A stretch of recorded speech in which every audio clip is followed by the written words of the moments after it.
তুই তোর সামান্য ডিজায়ার ফুলফিল করার জন্য, যেটা আল্লাহ তোর জন্য বৈধ করেছে কবুল বললে, তোর বাপের দোষ, আল্লাহর তো দোষ না, তোর বাপের দোষ, সমাজের তো দোষ না।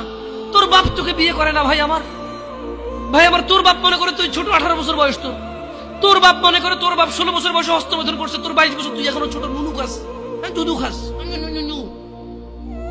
তোর বাপের অজ্ঞতা, ইসলামের দোষ দিবি কেন তুই? এটা তোর বাপ 13 বছর বয়সে চাস্তবন জাটতবন নিয়ে পালাই গেছে, এরপরে সবাই মিলে ধরে আনছে।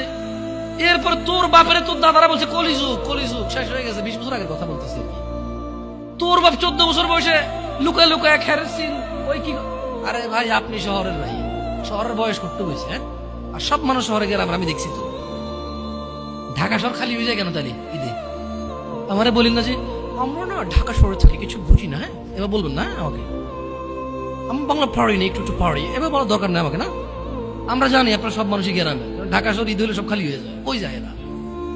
হ্যাঁ, তো তোর বাপ ওই যে কেউ বলি না যে সুপারি বাগান চেনেন না, ওই যে খেরের চিন, এগুলো বোঝেন না, বলেন না আমার।